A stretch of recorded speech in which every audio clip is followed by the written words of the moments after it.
नमस्कार दोस्तों, ध्यान मार्ग में आप सभी का स्वागत है। राखी का त्योहार आने वाला है। ऐसे में लोगों में उत्साह तो रहता ही है, पर क्या आपको पता है इस त्योहार की शुरुआत कब और कैसे हुई थी? तो आइए जानते हैं इसी बारे में। धर्म ग्रंथों के अनुसार अलग अलग कालखंड में अलग अलग कहानियाँ मिलती हैं। तो आइए शुरू करते हैं भगवान विष्णु से।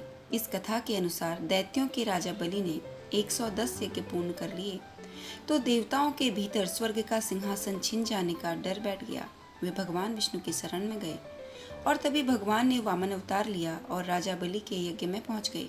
एक पग में स्वर्ग और एक पग में पृथ्वी को मांग लिया। जब तीसरा पग आगे बढ़ाया तो बलि ने अपना शीश आगे बढ़ा दिया। राजा बलि को रसातल में निवास करना पड़ा, परंतु राजा बलि ने अपनी भक्ति से भगवान विष्णु को प्रसन्न कर लिया और वरदान स्वरूप अपने समक्ष रहने का आशीष प्राप्त किया।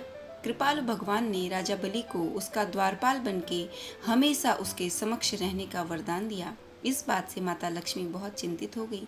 वे भगवान विष्णु को रसातल से वापस लाना चाहती थी और इसी उद्देश्य से नारद जी की सलाह ली और उसी अनुसार वे रसातल पहुंच गई। राजा बलि के हाथ में राखी बांधकर उसे अपना भाई बना लिया और उपहार स्वरूप अपने पति भगवान विष्णु को मांग लिया। ये श्रावण मास की पूर्णिमा का दिन था और तब से ही रक्षाबंधन मनाया जाता है। अब बढ़ते हैं दूसरी कहानी की ओर, जो भविष्य पुराण में वर्णित है। उसके अनुसार एक समय की बात है, लगातार 12 वर्षों तक देव और दानवों के मध्य संग्राम चलता रहा, जिसमें देवताओं की हार निश्चित लग रही थी। तब इंद्रदेव गुरु बृहस्पति के पास पहुंचे।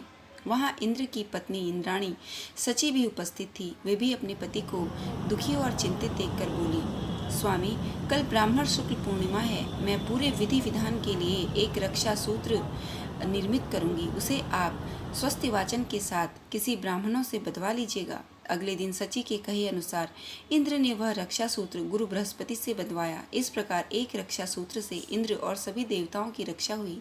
आज भी उत्तर भारत के बहुत क्षेत्रों में रक्षाबंधन के दिन ब्राह्मण देवता घर में जाके सभी को रक्षा सूत्र बांधते हैं और लोग उन्हें अपनी सामर्थ्य के अनुसार दान दक्षिणा भी देते हैं। तीसरी कहानी महाभारत काल से जुड़ी है। जब भगवान कृष्ण ने शिशुपाल का वध किया तो सुदर्शन को पुनः अपनी उंगली में धारण करते समय उनकी उंगली कट गई और रक्त बहने लगा, जिसे देखकर द्रौपदी ने अपनी साड़ी फाड़ के कृष्ण की उंगली बांध दी। तब भगवान ने द्रौपदी को हमेशा उसकी रक्षा करने का वचन दिया और यह सर्वविदित है कि चीरहरण के समय उन्होंने द्रौपदी की लाज बचाई थी।